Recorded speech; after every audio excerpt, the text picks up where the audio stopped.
Ave Maria, gratia plena, Dominus tecum.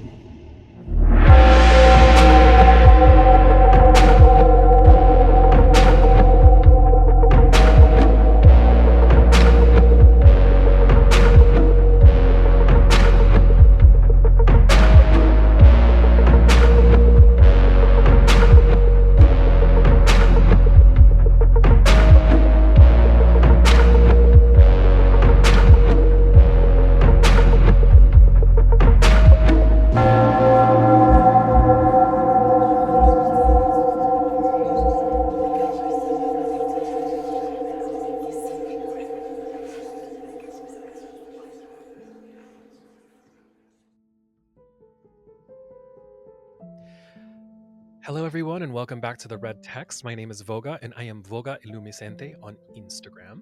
And I am Rai, aka the Mestizo Mystic, on Instagram. And today, you know what? I don't know why I keep doing this, but every single time we have a guest, I always jump on top of you. So can you just do me a favor and just do that? Just you introduce the guest. You want me to introduce us? Yeah, because I keep doing this.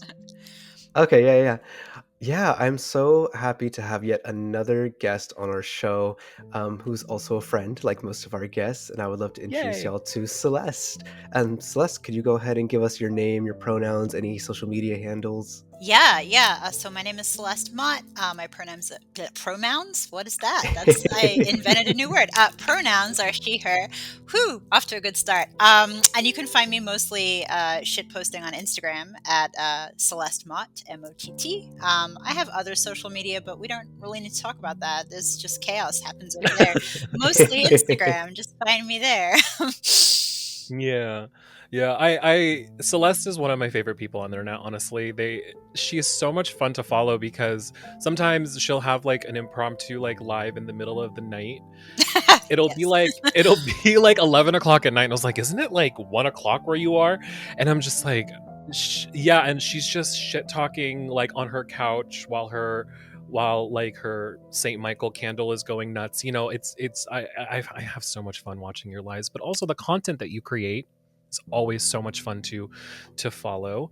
I found you through I think it was very happenstance. It was very kismet the way that we met, because it was through Mana, who I listened to their episode that you were on, and then they mentioned the Red Text, and I was like, oh my gosh, we just follow each other all of a sudden, and then we just started talking online, and that's just I said, kismet. Sometimes it's nice that way, right? Like the internet and the online spiritual community can be woof a lot, but I think sometimes we find these delightful little enclaves where it's just wholesome and good, and there's a tiny little circle of people who are mostly great and wonderful, and it fills my heart with joy because there is a lot of chaos out there as well. Yeah, I feel like once you meet one full Catholic, you begin to meet them all. Which, speaking of, is that how you identify your practice, Celeste, for people who don't know you or your content? Yeah, that's a really good question. And I was making an iced coffee in my kitchen before we sat down to record, and I was like, they're going to ask me. And I don't know. So, yes, I think that's probably the best way to identify what I do these days. People always want to say oh, are you still calling yourself a witch? And, there's a lot of confusion, I think, somewhat, where people are a little bit confused about the Jesus posting, and they're like, what's happening? Are you a Christian now? Or what's going on with you? Why are you in church all the time? Who is this accordion priest that we keep seeing on your Instagram? What's going on? I love that accordion priest. Listen, he's so cute. Many things to tell you about accordion priest. I love that man. But but I think folk Catholic is probably the best way to describe it, because I am definitely not a full Catholic. Do you know what I mean? And we can get into the trajectory there, but I'm not confirmed. I'm not a legal member of the Catholic Church, right? But at the same time, I do a lot of Catholic stuff, but I am still out here being a witch on the down low. I like to tell people, I guess it's not a secret anymore because I'm on a podcast about it, but I like to tell people that I'm low-key a witch, but publicly a Christian. Just a little old church lady. I'm just a little old church lady. 100. Oh yeah, no, 100%. That's how I identify too. It's out in the in the real world, when I'm not like in any way like representing my online identity, I am just like a churchgoer. Right. To the untrained eye, I am just a churchgoer, because when it comes to my craft, I move in secret. I move in silence. So it's not something that's, if it's like, disconnected from my social media and from my business, like, yeah, it's not something that I necessarily advertise. I do tuck in my amulets every once in a while, depending on what I'm wearing, depending on where I'm going. If I'm going to mass, even though I know that there is nuance to this subject, having a pentacle around your neck, or a pentagram around your neck, is not necessarily anti-Christian. We all know this. There is historical evidence that the pentagram and the pentacle are actually Christian idols or Christian symbols. But for the the blissfully ignorant, or common churchgoers, they wouldn't recognize that as something that was necessarily Christian. So yeah, like I said, I move in silence. And there are times where I do feel kind of subconscious, where I'm like sitting in a pew and just like, are they sniffing me out? Do they know there's a witch in their midst? Yeah. I feel that way too. I mean, like, anytime I enter a church, I always have to make sure my Santa Muerte stuff is hidden, because that's still a big stigmatized folk saint within the Catholic Church. And then, being male presenting, I still get like looks as to like why I keep my head covered during mass. But luckily the church I go to is like pretty progressive, and I haven't had anyone say anything or do anything in terms of like telling me I couldn't wear it. Whereas I don't remember if I shared this experience on the show, but there was a church I went to in SF because they have 24/7 Eucharistic adoration, which is such a powerful, beautiful experience. Oh my God. But it was the first time I had gone while I had started veiling, and for whatever reason I felt called to go to like the very, very front pew in front of the altar where the Eucharist was. And that's like upstage where, and this is a very conservative church, I learned, like one of the most conservative in the entire Bay Area. And so I see all these other ladies with their mantillas and their veils on. I remember as soon as I kneeled down on the pew I was at, someone like made like a psst sound and was like to me, and was like, oh, like take that off, like these are only for women. And I kind of just gave her that white person smile of and then like turned around and like continued to pray. And I heard her mumble some shit under her breath, and I called you Voga actually shortly after this happened. I remember. And I was like, it was really disappointing. I haven't been back since, because it just like, I felt not shame per se, but like I didn't like feeling like I was being shamed in that moment. And so like, yeah, just being witches, being Catholics, and learning how to navigate these spaces and which identities to present and not be ambiguous with in certain spaces. It's something else.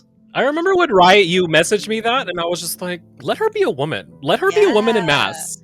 I mean, also, like, how are you going to sit in mass as that person, right? And give a fuck about what somebody else is doing. Like, what, like, adore the Eucharist. That's what you're here to do. Right. Come on, lady. Right. Get it together. I really wanted some Eucharistic miracle of Jesus just jumping out of that bread and like chastising her for chastising me. Because I'm like, how are you going to be judgmental right now when we're sitting in the like literal face of Christ, who is the least judgmental, most loving person that you're going to meet? And here literally, you are being like, you need to take your veil off. Oh my God. Probably the most holy and most sacred symbol in church being the Eucharist. You're being that person, really. Right. You are going to turn around, like you're in the presence of the body and blood of Christ, and you're going to turn around and judge others. Really? Like, you kind of, I think she might have forgotten she was at church for a second. Yeah.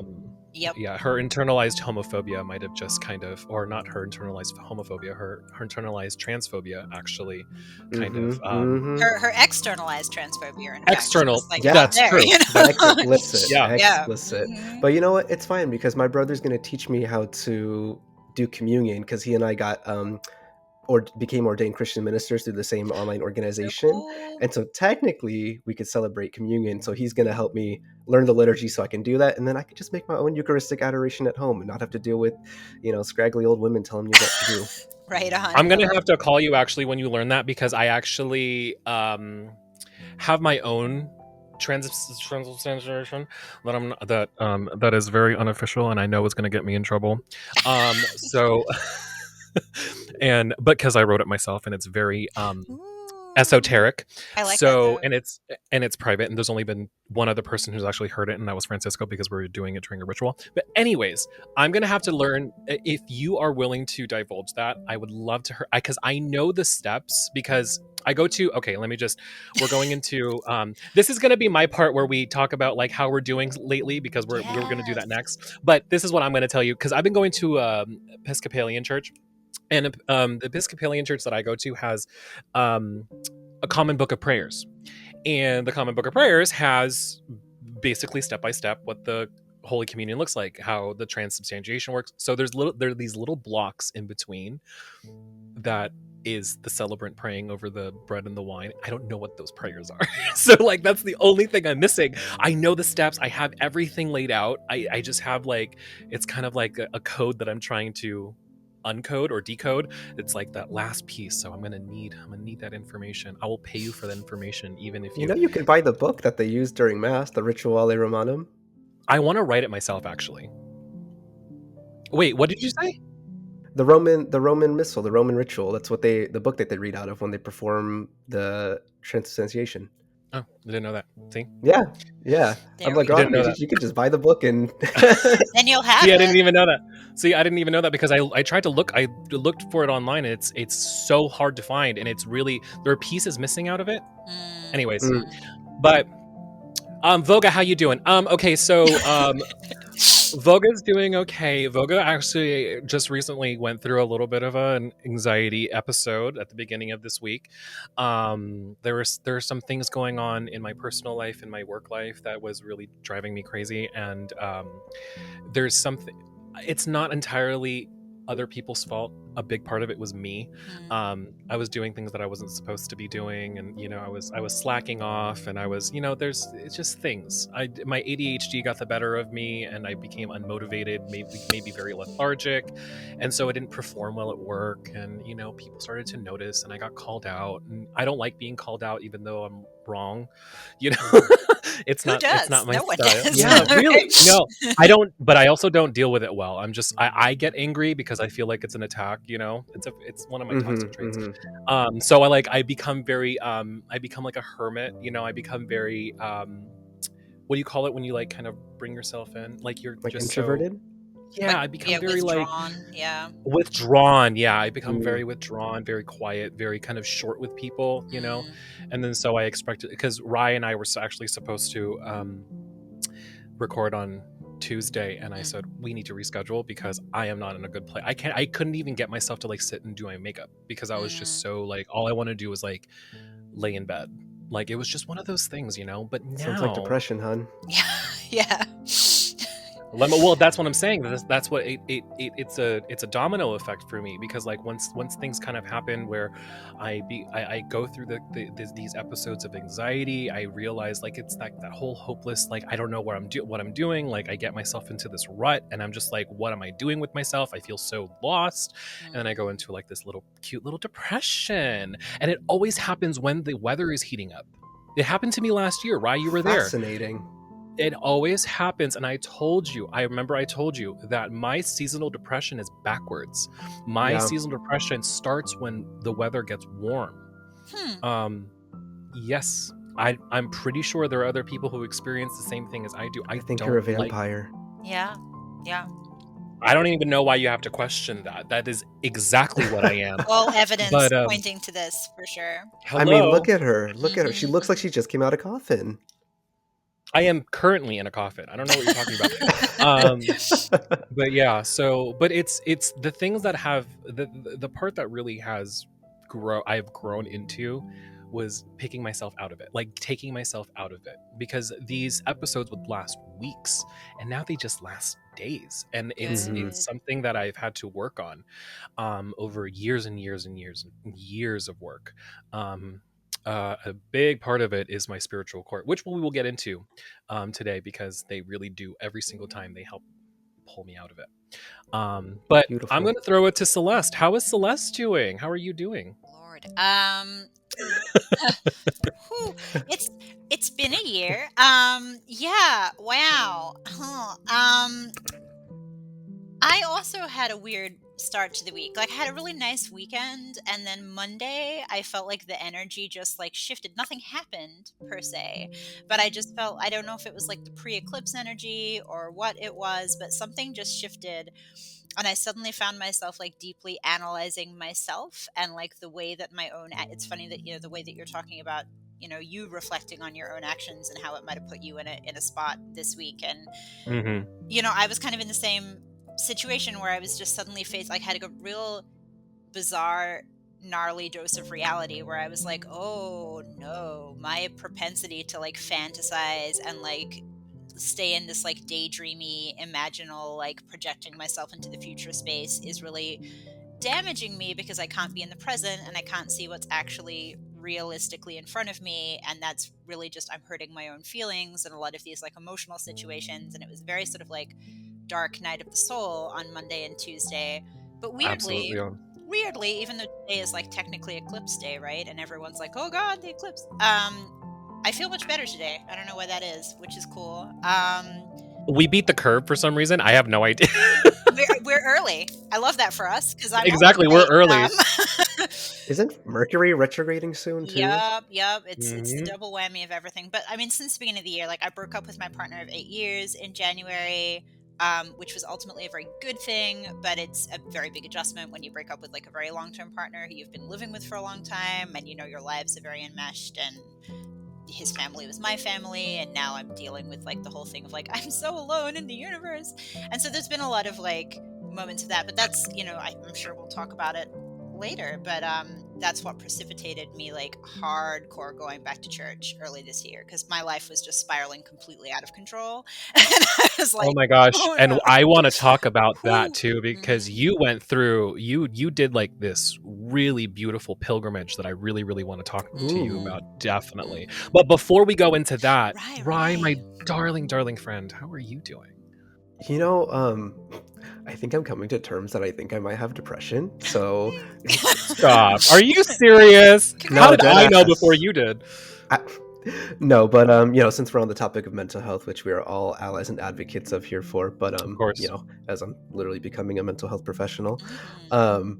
yeah, no, I'm just like, I think I need to like look for a psychiatrist and see into like some medication. But I've been feeling really called and drawn, but mostly called to journey with psilocybin, because the last time I did it is actually the day that I finished my consecration of myself to Guadalupe, which was December 15th of 2021. Transformative, beautiful, highly recommend, 10 out of 10, chef's kiss. But yeah, I feel like people keep offering me it or talking to me about it, and so I'm actually planning on journeying with it this weekend. Even my therapist was like, I think that what you're struggling with could maybe benefit from doing that. So what I think I'm gonna experiment with doing is going to mass Sunday morning and then journeying with psilocybin right after, which I'm gonna think, I don't know, I have a really good feeling about it, and I'm really excited to do that. What is that thing that you said? What are you going to do? What is that? Journey with psilocybin. What is that?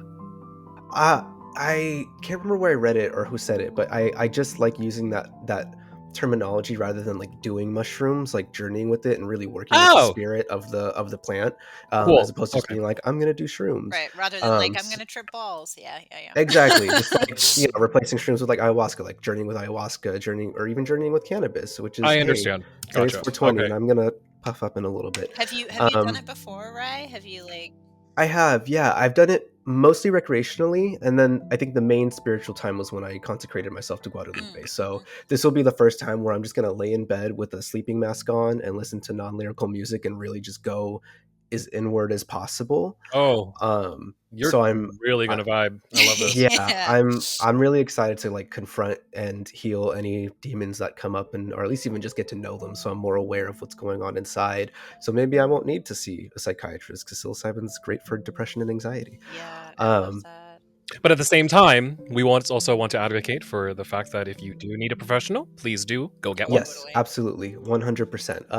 I'm like I said, I'm gonna see what happens first and then work from Right. there. But yeah, it's just like coming to terms with that, because I always thought it was just ADHD, although the two very much often go hand in hand.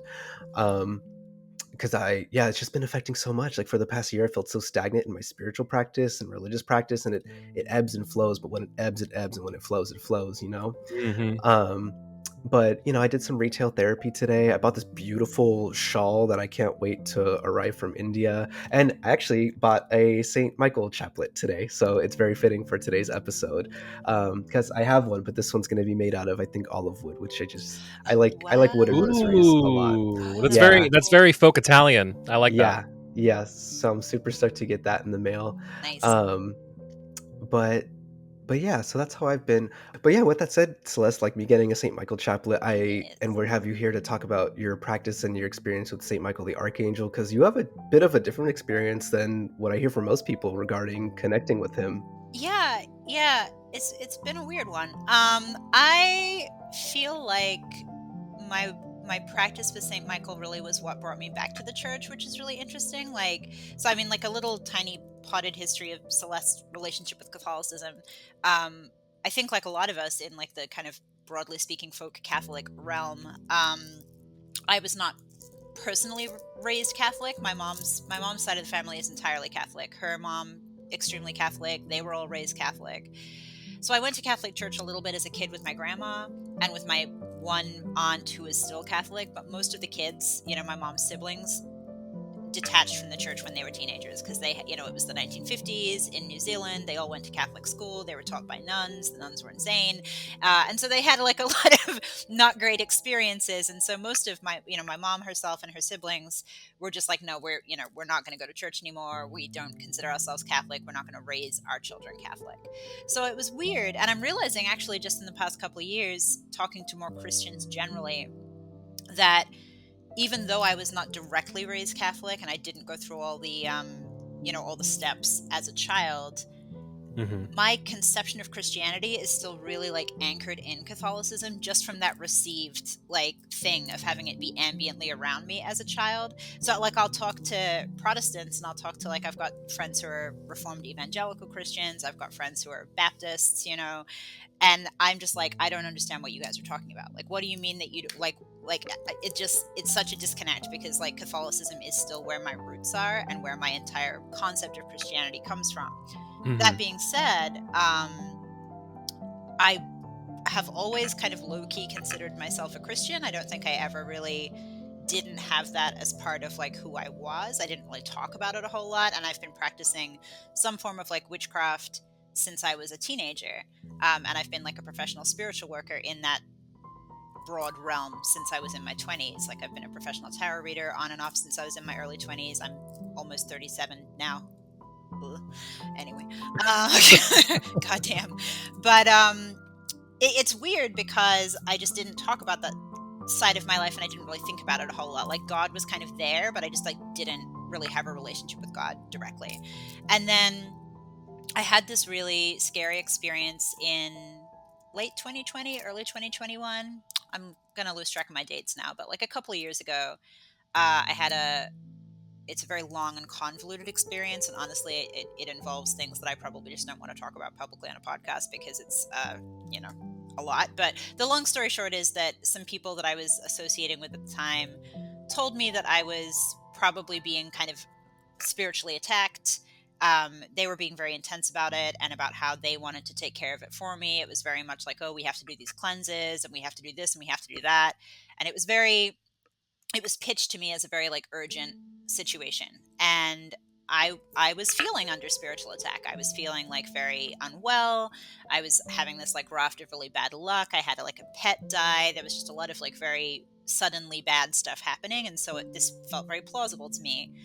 And then as we were getting ready to do this particular kind of cleanse, these friends of mine were going to help me with, Hurricane Ida happened and everyone had to evacuate New Orleans. So that all got like, it was just paused. I just couldn't do it because all of us were scattered to the winds for however long, couple of months while we were evacuated.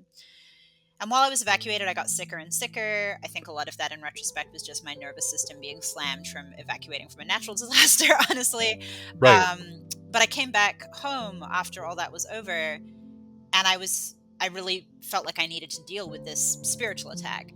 And I was spiraling out because I couldn't get a hold of the friends who were going to help me, and I didn't know what to do. And this other friend of mine, You can find him on Instagram. He's also a spiritual worker. His name is Alexander Moore. He goes by the Hex Doctor on Instagram, and he's more of a kind of conjure worker.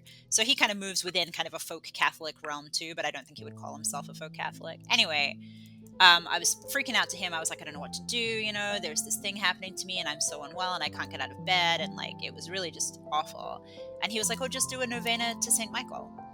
And I remember like talking to him and being like, you sure about that? I was like, are you sure that's going to take care of this problem? I was like, this is a very serious problem, Alex. I don't think you understand. Like, it's very intense. Like, I don't know, like, St. Michael's going to deal with that. These other people were telling me it was going to cost hundreds of dollars and it was going to involve sacrificing a pigeon and shit. Like, I don't know if St. Michael just, like, lighting a little candle and saying a fucking prayer for 9 days is going to do too much. I was very skeptical. And Alex was just like, just do it and see. And so I did. And I have to say, like, my entire approach to this, like, I was very unconvinced. I didn't feel called to do it particularly, but I was in that space of just, like, desperation. I was like, I'll try fucking anything. And you're telling me it's going to be affordable and easy, so sure. And I've been doing spiritual stuff for a long, long time. I've worked with spirits. I've had a lot of intense experiences. And the first night that I sat down and said that novena prayer to St. Michael, I was like, I was blown away. I was like, oh shit, like something is in the fucking room. Like it like blew my mind. I was like, my socks were knocked off. I was like, holy shit, it's like St. Michael is in the room with us right now.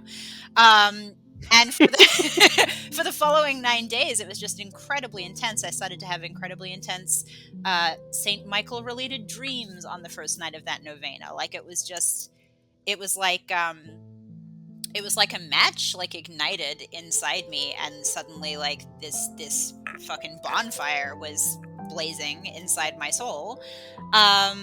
And it took care of the problem, first of all. So if anyone's listening to this and they're like, oh God, I feel like I'm under spiritual attack, or like I'm just feeling a bit off, or like I don't know, maybe someone on Instagram said they cursed me, novenas to St. Michael will take care of that for you every damn time. It's a good practice, and it's easy.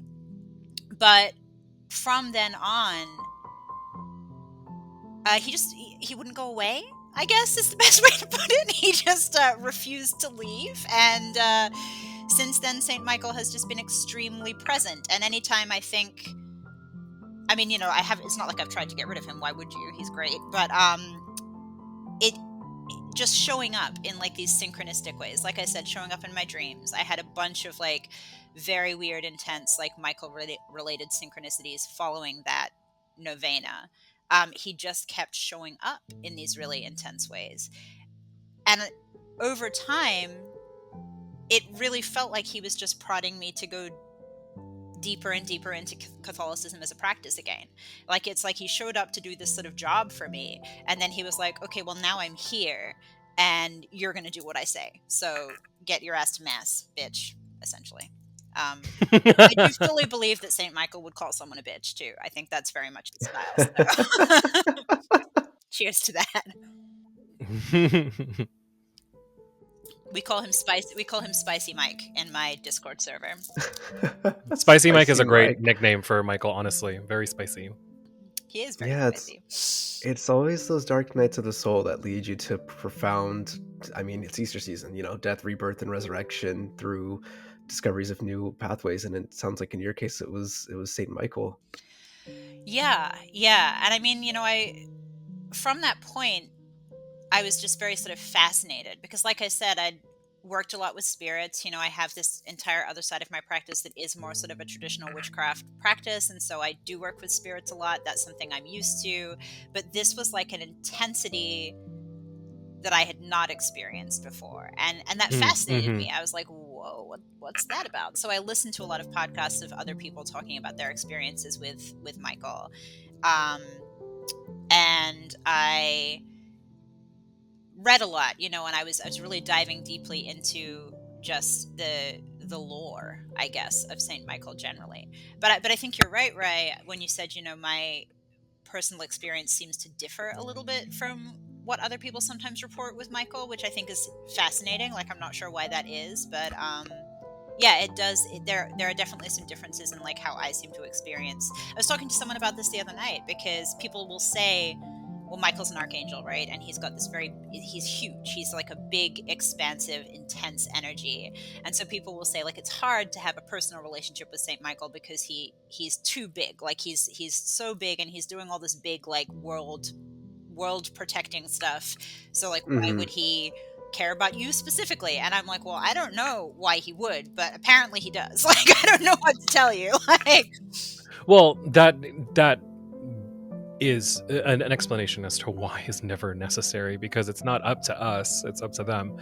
But I mean, the thing that you keep talking about in regards to the energy and the presence of Michael is this very, very intense, very hot, not hot as in temperature wise, but hot as in energy wise, very energetic, very, very active, right? And the reason I've been trying to cultivate a relationship with Michael for the better part of a year and a half. Rye has been through this journey with me, more or less. I have put it on the back burner for now because I don't think it's the time. But there was a time in my life where I really, really, really, really, really wanted to connect with Saint Michael for some reason. I have no idea why. And because everything that Saint Michael is a patron saint of, I am not down for it. right. You know what I mean? Right. He's very militant. Yes. He's very he's an authority, right? He's very much like I said, very militant, and there's something about that that makes me very uncomfortable. Totally. And I've said this before in another episode. I think it was with Michael Terez McQueen when we were talking about Saint Magic, I think. Where I felt like Michael was kind of like that really, really hot jock. Oh my God, I listened to that episode. It was so good. Yeah. Yes. where he's like that really hot jock in high school that would pull down your pants, but then he'll like go down on you in the bathroom. You know what I mean? He's very that, where he does have like this idea, like, I have a reputation, but like I get you. You know what I mean? Like, I need to. It's in some way it's like spiritual corruption. I don't know. There's like there's this I don't know. I'm developing this kind of strange UPG when it comes to my idea of Michael because of the way he doesn't interact with me. You know what I mean? There was a good like 2-month like period where I was trying to connect with Michael as a psychopomp. That didn't work. Because that is one of his aspects. He is a psychopomp. He's one of the spirits that guides people to where they're supposed to be going. That didn't work for me. I was trying to incorporate him into my ancestral practice. So I had to put Michael on the back burner for the time being because I don't know how to work with him properly. He hasn't, and I don't think I need him. And I think that's the reason why. Yeah. And it's very obvious that you very much needed him for that time that you went through, and that's the reason why he answered so quickly, because there are times where people reach out to him and he doesn't. But I also think that there are kudo points that Michael appreciates, like just being Italian because Italian, the Italian heritage and the like Italian history is so rooted in Michael, because Michael's so important to them, where he goes, your bloodline and what your ancestors did for me earns you like you deserve my attention. Absolutely. just from that, you know what I mean? That's not the same with my heritage. Definitely my heritage and the Catholicism that exists in the Philippines is very centered around Mary and is very centered around Christ and the saints. So angels are a little bit different. We call upon them, but we don't necessarily cultivate very deep relationships with them. So it's interesting to hear, because this is not the first time I've heard someone who has a relationship with Saint Michael where Michael came to them. I just feel like Michael's like pointing at me, I was like, you fucking queer, you know what I mean? So gosh darn it, Michael, get it together. Michael and that lady at mass, just get it together, you guys. Come on. I know, but I don't think that Michael is inherently transphobic. I don't think Michael is inherently homophobic in any way, but I think Michael is selective. I think Michael is very exclusive, like you need like a membership card. Like Michael's Costco, I'm dead. Oh, I love this. Michael's Costco, Michael is Sam's Club. Like you need, to pay an annual fee. And what that looks like, I guess, looks different to everybody. And I do love a jock these days. What can I say? I've been swayed to the dark side with my jock boys. So, thank you, St. Michael, for that too. Good job. I've always liked the joke. It's like I think that's probably where it was. And the effigy that I have for Michael, the image that I have for Michael is very much that. Like I chose that on purpose. I knew what I was doing when I chose that specific statue because he looks like. I want to see like Jock Michael. I'll send you. I'll DM you a picture of him. Yeah, because he's very much. He has like this like shoulder length like hair, very wavy, and he's holding, instead of like being like stepping on the devil, he's holding an enormous dragon head. Like it's like half of his body. It's a really beautiful statue, but it's very specific. It's very queer. Whoever designed this statue was definitely gay, for sure. At the very least, bi, And I'll actually post a picture on my Instagram so people know what I'm talking about. Yes. But before we go into like the folk Catholicism and your relationship with Saint Michael, what does your practice look like separated from Catholicism? Like, what does your traditional witchcraft look like? What does that look like? I'm curious. Yeah. So I would say that, my practice evolved a lot over the course of the pandemic, which I think is probably true for like a lot of us. Even those of us who had a practice prior to the pandemic, I think something about just having that concentrated amount of time for many of us to kind of like slow down and dig deeper into what we were doing. I think a lot of people had that sort of transformative experience. So pre-pandemic, I've always done divination. I've always worked with tarot cards. I've always, loosely speaking, been in sort of a witchy realm, but it wasn't, I guess it wasn't like focused on any one particular tradition. Like I don't have any initiations. I'm not a joiner, shockingly. Don't love a group. So I'm not, I've never done any of that, but, I started to really feel like I wanted that at a certain point, sort of leading into the pandemic. And so I was kind of exploring my options. But I fell really intensely down the sort of rabbit hole of what I guess you would most accurately call like British traditional witchcraft. I was born in the UK, so I have that sort of part of my history that I don't talk about a whole lot, to be honest with you, because I have some problems with just the whole idea of like identifying or cleaving too tightly to like, this is where I don't know. It's a whole complicated thing for me, mostly because I was born in England, but then I moved when I was 10 and then I grew up in Australia and then I've been here for 11 years. So I'm like, where even am I from? Who knows? I have some Eastern European heritage. It's a whole crazy chaotic mess and I'm never sure what to make of it. But because I do have this, sort of rootedness in the United Kingdom, and that's always felt sort of spiritually like my home. I did spend most of my childhood there. That's where a lot of my family are from. I sort of started to look more into British traditional witchcraft, which deviates a little bit. Well, it deviates significantly from sort of Wicca and things like that, but there's sort of, I would say, commonality. There's like common roots there a wee bit. And I'm sure you folks already know, but it comes from folk magic in large part. It's a lot of it is reconstructionism from like folk practice and things like that regionally, depending on where you're looking at. And there are streams within British traditional witchcraft that get even more hyper-specific, right? You have like Sabbatic witchcraft, which is like the Andrew Chumley stuff. And that's the rabbit hole that I fell really deeply down, because a big part of my personal practice is dreams. Like I have a very active dream life. I have a whole other thing going on when I'm asleep. It's why I'm tired all the time, because I'm doing a lot over there. That's why I can't hold down a job. I've got too much going on. Perpetually napping is Celeste. Oh my God, constantly, yes. And that's why when Rye was napping yesterday, I was like, please nap. Oh my gosh, it's so important. Get all your naps in. Nap forever.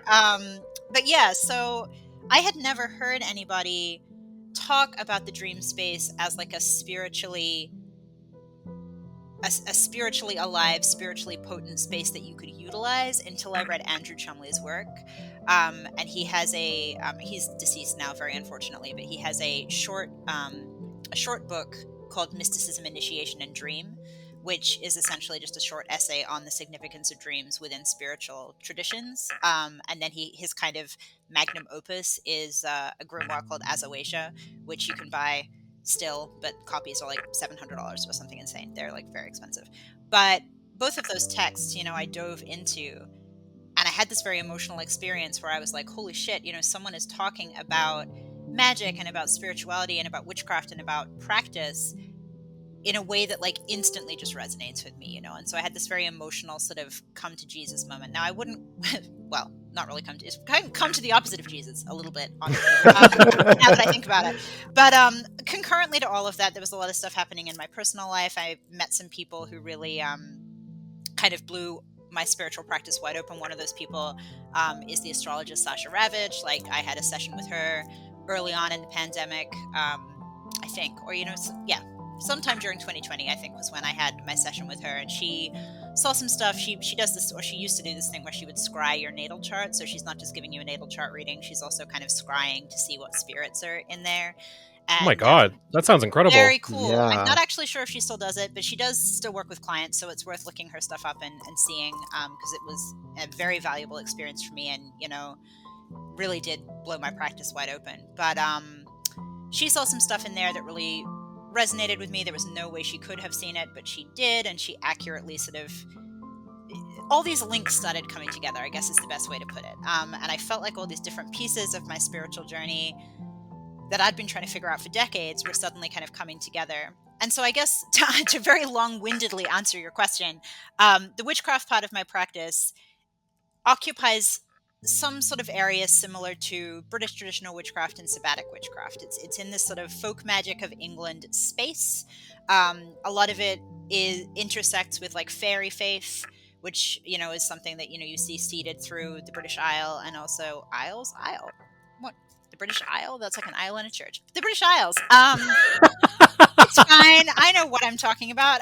Yeah, you see it seeded through there, and you see it seeded through, Celtic and Irish practice and things like that. But so that is one major part of my practice, and practically, that looks like doing a lot of spell work for people, for myself, working with spirits that are not saints or, within that kind of Catholic pantheon.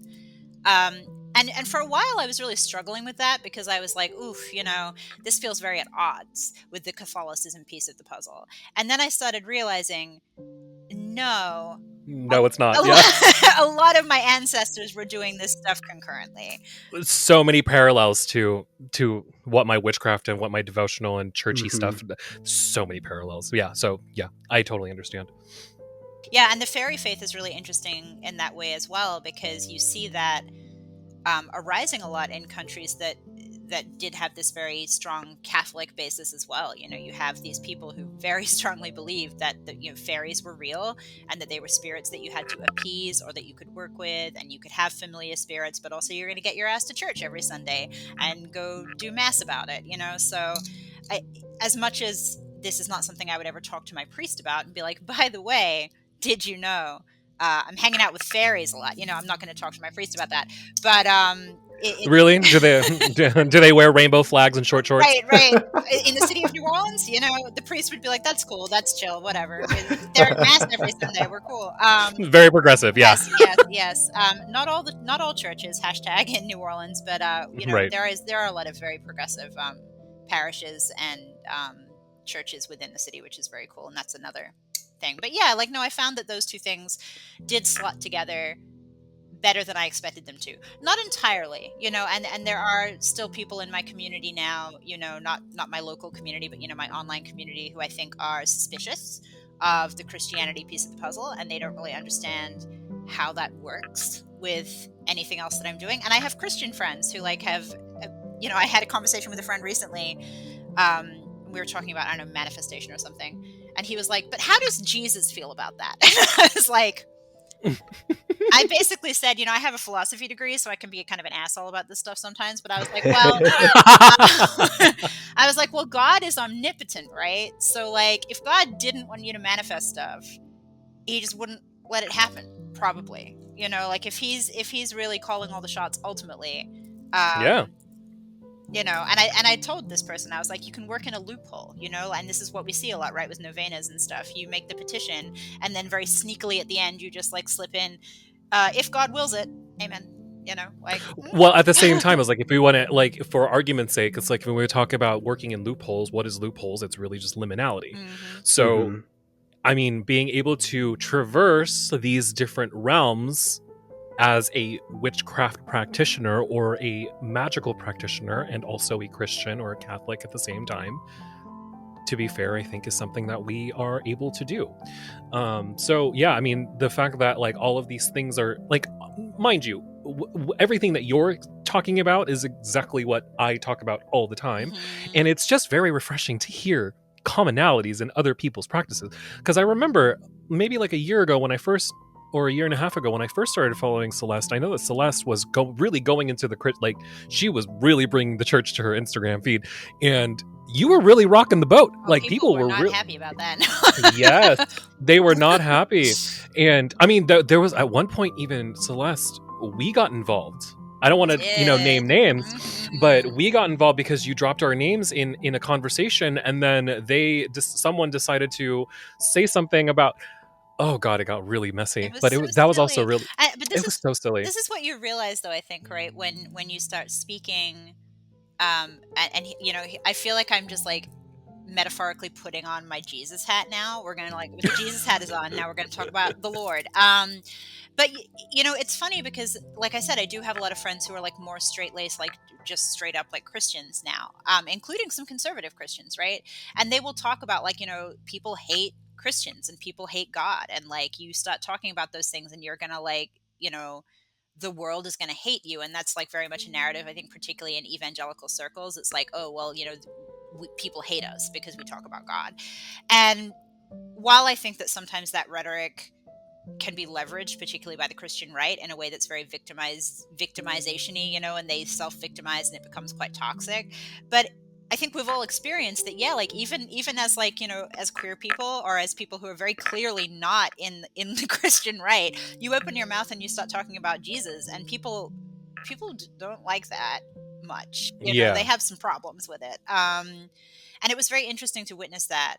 You know, people that I had considered friends was suddenly like accusing me of being like a shill for the Vatican or something, and I was like, what do you think I'm out What here the doing? fuck? Like, you think I have the Pope on the line? And he's like calling me Right. and like, Celeste, could you make an Instagram post? Right. Like, like, very weird, very weird. And you know, obviously there's anytime you start talking about Catholicism, people understandably have some very strong feelings about it, and I don't begrudge them for that whatsoever. But Sure. it becomes this thing of like, oh, you're going to church, or you're going to a Catholic church, or you're talking about Catholicism, oh, you must be okay with child abuse. And it's like, no, like, Like, stretch before you reach that far. yeah. It's such, like, right, exactly right. It is such a reach, and I mean, okay, it's a reach in the context where you're conflating something that is and that isn't. Okay, sexual assault, trigger alert, trigger warning, sexual assault, rape, and the sexualization and the exploitation of children is not Catholicism. Right. Mhm. Those two things are not happening. They are being done by Catholics. Right. Or people who claim to be Catholics, but they're also being done by people who are not Catholic. They are being done by other Mhm. people. It does exist on other, you know, in a different capacity. But Absolutely. I understand that their Catholicism is being used to exploit these you know, these children. Yes, of course, For sure. their power, and they're using their power to you know, to take advantage. Of course, I understand that, but they are not one and the same. You know, the reason, you know, that it's not part of the practice. Right, You know, it's like not part of the baked faith. into like any kind of Catholic doctrine that you got to be doing that, you know. And I think, you Right. know, it's unfortunate because, again, trigger warning alert, but like child abuse happens in every community. You know, child abuse is most likely to happen to you, unfortunately, if you are a victim of it, in your home. Like Exactly. By someone that you know. Yeah. By a relative. And it happens a lot. I don't know if y'all are big documentary watchers, but last year I watched the Hillsong documentary, and I had no idea that like Hillsong, the evangelical church, had so many sex abuse scandals. And it absolutely does. It happens in Protestant churches. It's not a Catholic problem, but I think because it has become such a understandably so, because there is a problem with it, or within the Catholic Church, but it's become so that connection has been made, right? Like with the media and with like people, understandably, but in a way that now your little old Nana who's going to church on a Sunday is suddenly a terrible person because she goes to church on a Sunday. And it's like, no, she's just Nana. She's just living her best life. Like, let's leave Nana alone. Leave Nana alone. That this makes me want to segue into a question that I'm curious about, Celeste. Of like, so obviously Saint Michael the Archangel is often the patronage of cops and the military, and I'm curious, for you and your particular practice, have you found any specific patronages just between you and Michael that don't fit in the traditional umbrella, or like how does Saint Michael and you, like, how does he show up for you? Yeah. I thought you were going to ask me for a second there. I thought you were going to like put me on the spot and be like, how do you feel about the military? And I was about to just like jokingly be like, I love cops. They're my favorite. Me and cops, best friends. But I'm going to make that a soundbite and take it out of context. No, put it on Twitter. Oh my God. I'm due for a good canceling. Listen, I'm ready. Let's go. But yeah, no. So for me, and I was going to say this earlier, actually, because we were talking about, how St. Michael will show up sometimes for people very loudly and strongly. Prior to working with Spicy Mike, I had been having for years these like recurring exorcism dreams where like I was the exorcist. Wow. Yeah, it's unnerving. I don't recommend it. I'm not a big fan. Every time it happens, I wake up and I'm like, I didn't need that, to be honest. And again, this was all pre going back to mass, pre coming back to the church. But I would have dreams where I was like speaking Latin and exorcising demons, and I would wake up and just be like, "What the fuck was that?" And I had a couple of readings about it, with people I trust. I was like, "Does Jesus want me to be an exorcist? Because I don't think I have time." Honestly, or like the energy for that. I'm chronically ill. We can't be. It's not a thing. But for me, I think Michael does have that association with like, he's like God's exorcist to me. Like that's how he shows up for me specifically, in that protective capacity, but very much in that like spiritual purification capacity. And that's, I think that is, in the lore. I think that is, something that he is sort of loosely, I think, right? Like that's something that people. I'm pretty sure that exorcists call upon Saint Michael. Yeah, but you're 100%. But you're right. He is most commonly though like the cop angel and the military angel. But for me, that's the delineation. It's very much this sort of this exorcist angle that he shows up as. Fascinating, and that makes. Oh, excuse me. That makes a lot of sense, because I have some of his relic stones from Gargano, the cave, and they're so fucking rad. But I was reading how exorcists will often employ those in exorcisms. Yeah, totally. It's very interesting, actually. The other night, I had a weird dream that was like I get little alarm bells sometimes in my dreams where someone will just be like, "Ooh," a spirit will be like, "Hey, you got to pay attention to this. Something's happening." And yeah, the other night, something told me like, just put those stones by your bed before you go to bed. Like just put them down there. Yeah, anyone who's listening, you can get your own Saint Michael cave stones from Hoodoo Moses. Still has them in stock, I think. Yeah, really, you can buy them directly from the shrine too. I totally support Hoodoo Moses, but I know I'm not 100% sure why, but I know his are quite more expensive than the $15 donation to the shrine. Oh, I didn't know that, actually. That's very cool. Yeah, there's also a great Etsy store called DNJC that sells a bunch of third-class relics. Oh, and so cool. You can get the stones along with like I think it's like a 20-pack of St. Michael prayer cards that have all been touched to the stone. So like they're technically third-class relic prayer cards as well. Oh. We love a wholesale prayer card. We do. Oh my God. Costco St. Mike. Hand them out to all your friends who are beset by demons, which is probably a lot of your friends, so it's fine. Yeah. I like to. I've had trouble unpacking his association with cops in the military, but also realizing that was those were patronages put upon him On by him, the yes. institutional church. Absolutely. Because like I don't know if it's canon or not, but there's some sources or folklore that say like Saint Michael's the one who caused the miracles when the Israelites were being exiled or during the Exodus from Egypt, of like he was the one who parted the Red Sea or created the fiery tornadoes. So I also see Michael, or Mikael, if we want to go the Hebrew pronunciation way, of like this bringer of miracles, and also in a way like terror too, like the actual like kind of like awestruck fear, not as in scared, but fear as in like, oh my god, like what, oh my god, of like this miracle that's happening. And also like I see him as like the protector of the marginalized and oppressed. 100%. So rather than representing those harmful systemic patriarchal institutions of the military and cops, like rather he's the protector, the warrior that stands in front of those marginalized and oppressed peoples. Yeah, I like that a lot. Absolutely. Yeah. I like that a lot. I think the thing about it is that, I mean, because this is like bringing me back to the Black Lives Matter protests, because I remember Twitter was on fire for that year. And one of the things that I remember seeing on the conservative side of Twitter was people were posting Saint Michael like images and praying for the cops. And I was like, babe, you don't understand. When you say Saint Michael is a patron saint of police officers or for cops or whatever, what it really means is he is the patron saint of justice. Yeah, that's right. This is not justice work, right? He's not the patron saint of police officers because they are police officers. He is the patron saint of police officers because they're supposed to represent justice, right, and serving the community. So when you're saying you're asking Saint Michael to intervene in regards to protecting the cops, babe, Saint Michael's already there, and he's on the streets, and he's defending the people who are protesting, because they represent justice, and that's what Saint Michael also represents. You see what I mean? So it's just like, right. It's not like Saint Michael like trotted down to the local like precinct and got like an honorary badge and was like, "I'm one of y'all," you know, like it's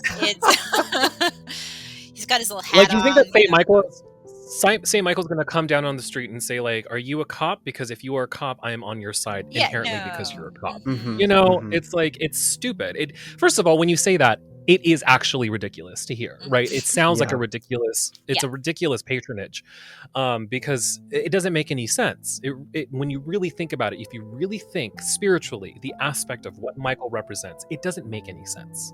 I mean, his name literally is "He who is like God," or the question perhaps of who is like God. And if God is infinite mercy and compassion and justice, and you're going to tell me that that's the face of cops in the military that's constantly committing mass murders and genocide in the name of capitalism and power and greed, the math ain't math in there. But that's the thing, like I think people can't discern between divine justice and like worldly personal justice, retribution. Right? Personal retribution. And like I think you just brought up a very salient point, which is like, in an ideal world, would the military and would the police do their jobs in such a way that really was, protecting vulnerable populations? And, like, I mean, I'm not a big fan of the military generally, but like, I'm sure someone's going to cancel me for that. But like, I'm not generally a big fan of it. I do understand that we can't just be out here having completely unprotected country. But like, in an ideal world, the military would be serving a role in a way that is not also going out and, fucking up other people's shit. Right. Right. And I think like Michael, as a force of justice, we can see why that correlation was made, but the government the government has fucked everything up. Like, Michael's not the patron saint of the government. Michael's not the patron saint of capitalism. I was going to say Catholicism, and that's really it. That the for-profit piece of the puzzle here is really what corrupts everything, right? And the greed and the political agenda and things like that. And yeah, it would be great if justice was at the core of our military and at the core of our judicial system and all of those kinds of things, but it's not. I would also go ahead and say, it's like, okay, do you think that one angel is is representing such a small group of people? Right. Just like, just as in like per capita, like, do you really think that literally, I mean, after Lucifer, God's favorite, right? God's favorite angel is representing such a small group of people when we outnumber as marginalized groups of people. We outnumber, you know, cops and military services like crazy. You know what I mean? So like really does like that's what I'm saying. Like it sounds so ridiculous when you really when you dissect it and you really do some sort of analysis and you really kind of look everything, you look at it, look at all of the aspects of what you're talking about. Does it actually make sense, or are you convinced that it makes sense because that's what you've been conditioned to believe, and also your ego is way too loud Right. for you to actually dissect anything? You know what I mean? Yeah. Celeste, I'm curious if you have any recommendations as to sources to learn more about St. Michael that you've personally have dived into, whether that was like webinars or books or Yeah. anything that you'd like to share that anyone who maybe doesn't have a relationship with him yet could turn to. Yeah, so actually, Hoodoo Moses, whose name we invoked a moment ago, does have a book on Saint Michael that I really So enjoy. good. So Mhm. good. So that would be like I think my number one place that I would point It's someone to. an ebook, right? It is an No, ebook. it's a You can printed get a book. printed. But does it come in an ebook form too? Yeah, I have the printed one. I I'm not sure if you I can get have the an ebook. printed. I Mm. don't know I might about be ebook. thinking of something else because it might not even be from. I have something You else. might be thinking of the Haitian Press pamphlet, I might be thinking of that. because that one's also a great source, but it has more roots in conjure and Yeah. hoodoo. But that's also dope. I also have. I should have picked it up. Maybe I should go grab it, and we should pause the recording, or like we should edit this out. But I have a. Yeah, let me grab. I have a book but I can't remember the title. Hold on. She's back. I actually don't remember where I got this. I feel like it almost just like turned up in my house. But I know earlier, Rai, you were talking about your consecration to Guadalupe. So I picked up Consecration to Saint Michael. What up? Ooh. Yeah, it's by I cannot pronounce that name. Boy howdy, that's some Irish name right there. I'm not gonna try. But yes, Consecration to Saint Michael. It looks like this. There is a name on the bottom. Can we see it? Probably not. I'm not going to try you. It's insane. But It's okay. We'll link it in the show yeah, notes. but this is really cool, and particularly if you are looking to sort of develop a practice or really, if you are looking to do a consecration, and I did this myself last year, and it's super powerful. This is a great little book. It's got some stuff in the beginning too that it goes through. Some of his like sacred sites, like places that he's turned up and miracles have occurred and stuff. So this is a fun little one, a fun short little book. And then other than that, really, I'm going to be perfectly honest with you. A lot of what I know about Michael and have experienced, it really is just UPG, which is what it is, Which is just as important, if not more. Yeah, to me personally, it is, and it doesn't have to be for everybody else. But I think I also came to some of my understanding of Michael through my Santa Muerte practice, actually, because of course he is one of the very few other spirits that she will tolerate like having around, and she's. I didn't even know you had a Santa Muerte practice. That's amazing. Neither did I. I don't talk about it a lot because, again, I'm not out here trying to get canceled. But no, I've had a Santa Muerte practice for like 15 years, something crazy like that. Really, really long time. I have my little arm tattoo to her. Oh. Yeah, I've been doing that for a really long time, and it's just one of those parts of my practice that I don't talk a ton about.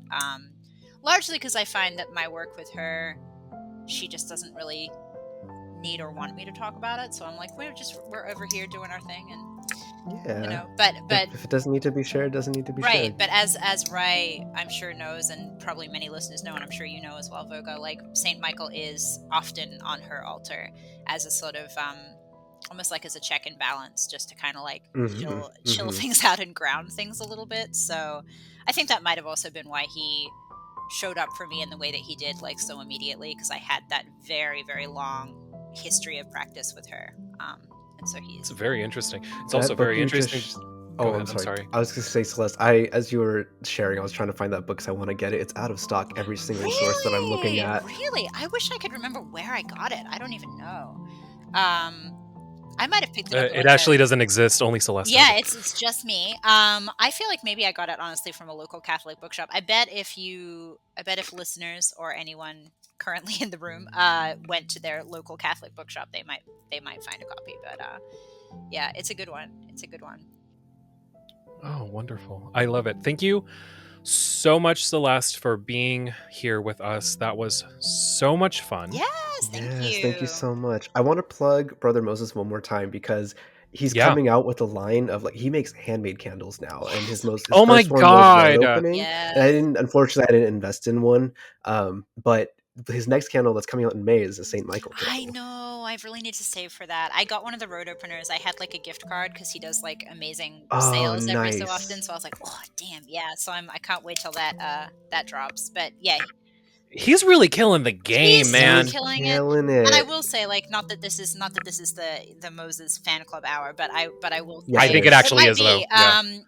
Also just one of the most genuinely honest, kind, real people in this community. Like the conversations that I've had with Moses, where he's just so down to earth and he's so direct and he's so real and he's so supportive. Like, I just love that guy to death. I think he's incredible. Hell yeah. I'm still waiting on I think it's being shipped right now, but I ordered the Archangel Michael oil he has so and the good. blessed Archangel Michael pendant. And so Yes. I'm so excited for those to arrive. I have a fun like baby anecdote before it sounds like we're round and round. No, please do.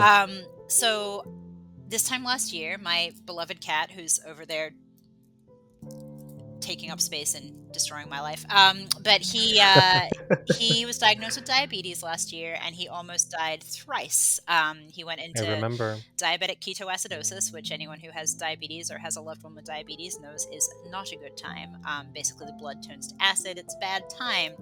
And the third time that he went into hospital for the ketoacidosis, the vet was basically like, you probably want to come and like say goodbye because like it's not gonna. I remember. It was really awful. And I had one of Moses's blessed Archangel Michael pendants, and I went into the cat hospital with some holy water, like a complete crazy person. I had my like little bowl of holy water and my like little blessed Archangel Michael pendant, and I'm crying all over the place. And I was talking to the vet, and I was like, I need you to put this under his bedding. And they were like, and I was like, don't question me, just do it, please. And I like anointed him with some holy water, and I like prayed the Lord's Prayer over him, and I prayed a rosary over him, and I said the prayer to Saint Michael over the cat, tucked the thing under his bedding.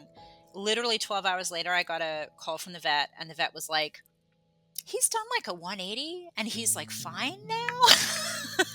Oh, that makes my heart swell. Yeah. And do you want to start working here and like healing all of our animals? Right. And I think that's funny in a way, right? Because we don't think of Michael as, he's not the patron of pets. That would, I assume, be St. Francis. He's not typically invoked even for healing. I think that's typically Raphael, right? Raphael, yeah. And yet for me, because I have that, I think, close relationship with Michael, and because to me protection encompasses a lot of those things. Protection is healing, protection is cleansing. In that moment, doing that was, I fully believe that is a big part of why he exists to this day in the other room, screaming loudly at birds. So I 100% am going to validate everything that you just said, even though I have no proof because duh.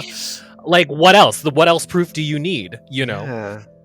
So beautiful. That's stunning. I love that. And the funny part too is the pendant like disappeared. Like I didn't get it back from the vet when I came to pick the cat up. Like I it's not like they were like, here's your thing. Like it was just gone.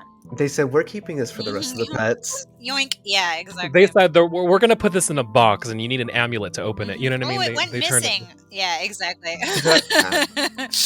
But yeah, no, I love that's one small miracle that I think we can attribute on a personal level to Spicy Mike. 100%. 100%. Yes. Are you joking? Well, we are going to gab even further in the post show. So if you are listening right now and you are not a Patreon subscriber, I would implore you to please do so. I'd say this every single episode. We do have a fun Patreon. actually, Celeste is one of our patrons. So, and thank you for your support. I really appreciate it. I implore anyone who has not joined yet to please join. The top 2 tiers um, do have access to our post shows and bonus episodes. So please, if you have not yet, come and join the coven. You gain access to early video episodes of our podcast is what I meant to say.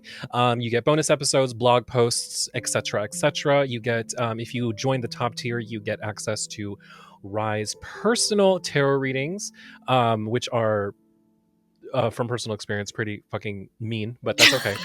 My cards don't play. Yeah, your cards don't play, girl. Oh my boy. And you also get access to any artwork that I decide to put out. And yes, I know you have one of my prints. I do several, in fact. Yes, you do. That's right. And thank you for that too. Yeah, I do remember you were one of the first people that I sent my Our Lady of Sorrows print to. So yes, you get access to all of that. We are going to be going into the post show. We're going to be gabbing about some more of. We're just going to be talking Gas and Celeste up for sure. So please join the Patreon. Before we go into our capping out this episode, Celeste, where can people find you? Mostly shit posted on the gram. Don't follow me there unless you enjoy being privy to like my sort of bi-weekly mental breakdowns, and enjoying memes. Do you enjoy memes? Please follow me on Instagram. They're not all that funny, but I try hard. So I'm No, but your stories are also really good because you go out to your greenhouse and you take care of plants and caterpillars and butterflies. I do that. There's that. I walk around the beautiful city of New Orleans where I live. So if you enjoy New Orleans related content, you may enjoy my Instagram. I take photos of funny license plates. We all enjoy that. Those are my favorites. So fun. Yeah. What was yesterday? On God. I saw a number plate that said On God, and I was like, correct. So yeah, you can find me on Instagram at Celeste Mott, MOTT.